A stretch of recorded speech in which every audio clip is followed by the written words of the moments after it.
અમદાવાદથી ઇન્દોરને જોડતો મુખ્ય માર્ગ બિસ્માર હાલતમાં, વાહન ચાલકો મુશ્કેલીમાં મુકાયા છે।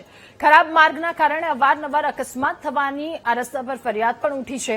પૂરો ટોલ ટેક્સ વસૂલવામાં આવે છે, તેમ છતાંય વાહન ચાલકોને પૂરતી સુવિધા નથી મળતી। રસ્તા પર ખાડારાશથી લોકો ત્રાહિમામ પોકારી ઉઠ્યા છે, તો રસ્તા પર મોટા વાહનો પસાર થતા ધૂળની ડમરીઓ ઉડે છે।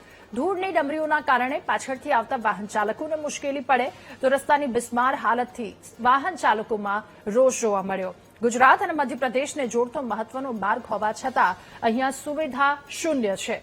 તાત્કાલિક રસ્તાનું સમારકામ કરવામાં આવે તેવી વાહન ચાલકોએ માંગ કરી છે।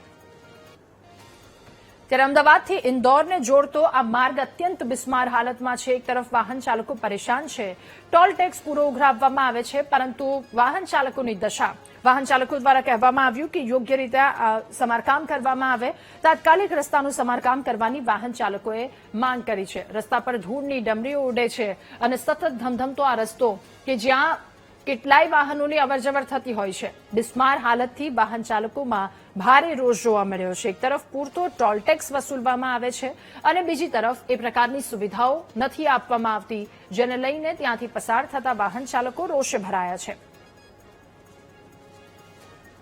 રોડ એટલે ટોલના પૈસા તો કમ્પ્લીટ લઈ રહ્યા છે, પણ રોડમાં કોઈ ઠેકાણો નથી। મારે ડેઈલી અપડાઉન હોય છે, અઠવાડિયામાં 2-3 વાર, પણ હવે હેરાન થઈ ગયા, કોઈ સાંભળતું નથી। ટોલ નાકા પર કશું કહીએ તો કોઈ સાંભળતું નથી, એટલે એવું છે। રોડ તો એટલો બધો તકલાદી કે એની પૂછવાની જ વાત નહીં, કે અહીંથી તમે નીકળો એટલે ગાડીઓના કોઈ ઠેકાણા નહીં, કે કશું જ નહીં, ક્યારે એક્સેલ તૂટી જાય, ટાયર ફાટી જાય એવું કોઈ નક્કી જ નહીં। એટલા બધા ખાડા છે કે આ લોકો રોડ બનાવે છે, પણ રોડનું કામ જ એટલું બધું તકલાદી છે કે કોઈ કહેવાની વાત જ નહીં। હા, ટેક્સ તો લેવાય છે જ ને, ટેક્સ લે, ટોલ ટેક્સ લે, પણ એનો કોઈ ઉકેલ નહીં। ટોલ ટેક્સ વાળા કઈ રોડ બનાવે છે? કેટલા વર્ષોથી આ રોડ આવો ને આવો છે।